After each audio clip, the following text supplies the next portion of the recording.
সময়ের আলোচিত অভিনেত্রী মেহজাবিন ও তাসনিয়া ফারিন জনপ্রিয়তার পারদে এই দুই অভিনেত্রীর অবস্থান অনেকটাই উপরে। অভিনয় প্রতিযোগিতা থাকলেও দুজনেরই রয়েছে দারুণ ভাব, আর সেই কথাগুলোই একই সাথে অকপটে গণমাধ্যমে বললেন ফারিন ও মেহজাবিন। ভালো কাজের সাথে থাকার চেষ্টা করছি এবং ভালো কাজটা যে মাধ্যমেই করার সুযোগটা আসে আমার কাছে, আমি সেই মাধ্যমেই করছি।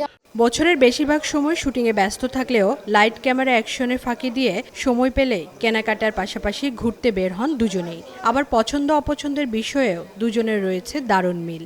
আমার মনে হয় ইন্ডাস্ট্রিটা আসলে এত ছোট এবং আমরা কাজের বাইরে টাইম স্পেন্ড করার সেই সুযোগটা খুব কমই পাই, বাট ডেফিনেটলি আমাদের একসাথে হচ্ছে বেশ কিছু ট্রিপস করা হয়েছে। মেহজাবিন আপুর সাথে ট্রাভেল করে it's really nice. It's because she is very punctual আমাদের কোনো জায়গায় যাওয়ার জন্য।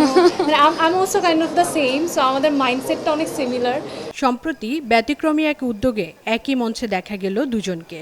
এদিন ছোট বোনের কাজ নিয়েও কথা বললেন মেহজাবিন। ও অনেক ছোট, মাত্র শুরু করছে এবং ও আসলে টু বি ভেরি অনেস্ট, আমার ওকে দেখে মনে হয় আমি যেই সময়টাতে কিছু করতে পারতাম না, বলতে পারতাম না, অনেক চুপচাপ ছিলাম, ও এখন ওই ফেজের মধ্যে দিয়ে যাচ্ছে।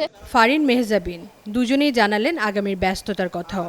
আমার কাজের ব্যস্ততা হাউস উইক নিয়ে আমরা কাজল আরিফিন অমিত ভাইয়ের একটা শুটিং করছি, আমি আর অপূর্ব ভাইয়া। ইনফ্যাক্ট ওরা এখন শুটিংয়েই আছে বরিশালে, সো আমি এটা শেষ করে চলে যাব। Life is a full circle. So ওটার একটা নতুন স্টোরি নিয়ে সেটা আবারও করতে যাচ্ছি, নেক্সট ভ্যালেন্টাইন্সে আসবে। অ্যান্ড এই মুহূর্তে আসলে আমি আমার ফিল্মগুলোকে নিয়ে একটু দৌড়ের উপরে আছি। আমার দুটো ফিল্ম সাবা এবং প্রিয় মালতী দুটোই ইন্টারন্যাশনালি ট্রাভেল করছে। তবে ছোট পর্দার জনপ্রিয়তার রেশ ধরে আগামীতে বড় পর্দাতেও একসাথে কাজ করতে আগ্রহী ফারিন ও মেহজাবিন।